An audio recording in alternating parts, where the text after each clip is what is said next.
Shalom, apa kabarnya Sobat BSJD GKE yang dikasihi oleh Yesus Kristus?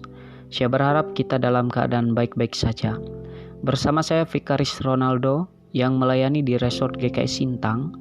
Mari kita berdoa dan mendengarkan firman Tuhan.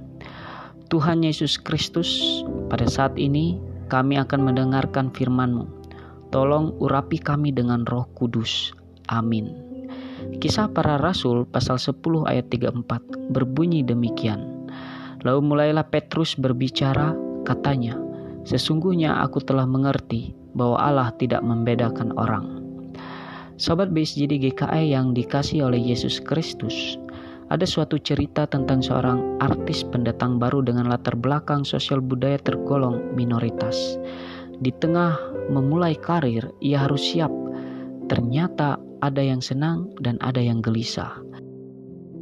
Yang senang biasanya karena artis tersebut berlatar belakang sosial budaya bahkan agama yang sama.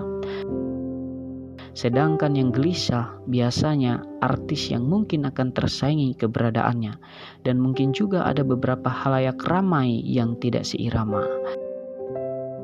Di tengah situasi tersebut, apakah untuk menjadi artis terkenal hanya dimiliki oleh mereka yang berlatar belakang sosial budaya bahkan agama yang sama dengan mayoritas?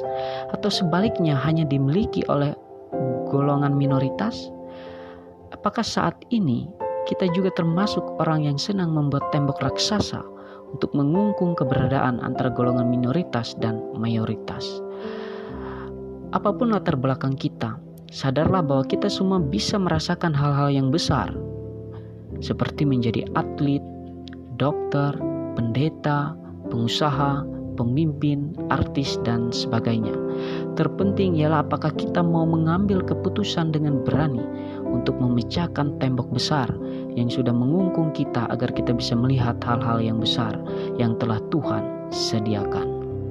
Sobat BSJD GKE yang dikasihi oleh Yesus Kristus, Petrus lahir dan besar dari latar belakang agama Yahudi.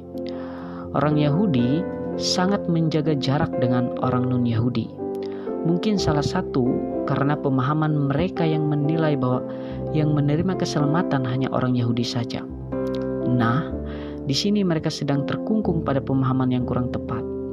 Di tengah situasi tersebut, Petrus harus berani mengambil sikap ketika ia sudah menjadi baru dalam Kristus. Sikap dan tindakan dari Petrus semakin memuncak ketika ia dipertemukan oleh Roh Kudus dengan Cornelius. Cornelius adalah seorang perwira dari pasukan Italia dan pastinya dia bersama keluarga dan sanak saudaranya adalah non-Yahudi. Ketika ia dan yang lainnya mendengarkan pemberitaan yang dilakukan oleh Petrus, mereka percaya dan dibaptis.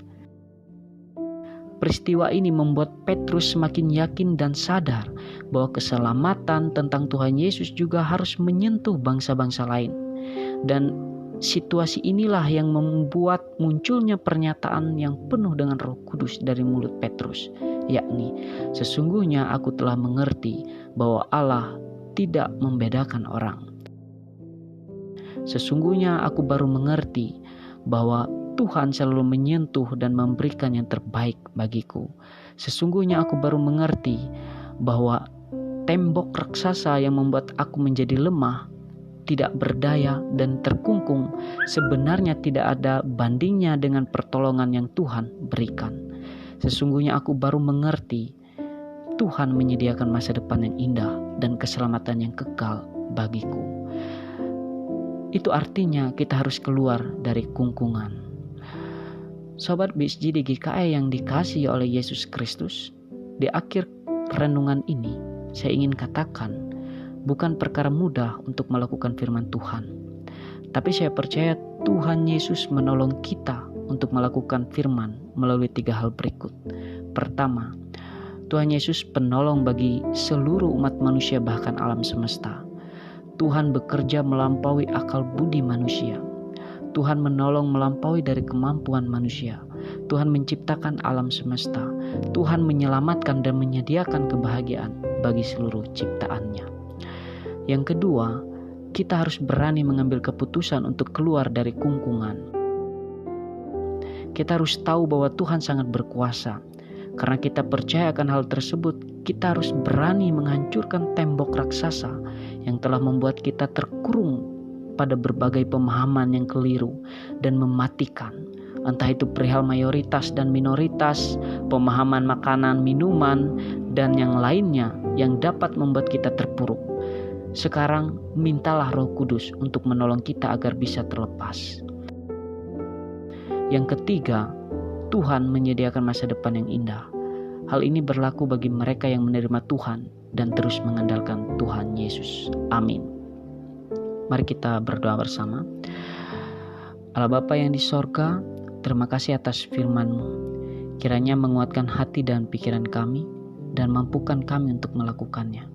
Sentuhlah hati kami ya Tuhan, agar menyadari dan mengerti bahwa Tuhan adalah penolong terbaik, agar kami terlepas dari kungkungan yang mematikan. Sadarkan kami ternyata masa depan yang penuh harapan Tuhan sediakan. Berkatilah kegiatan kami untuk hari ini dan jauhkan kami dari segala macam pencobaan.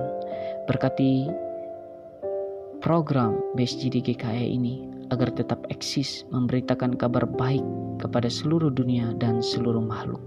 Semakin GKE misioner dalam Tuhan Yesus Kristus. Amin.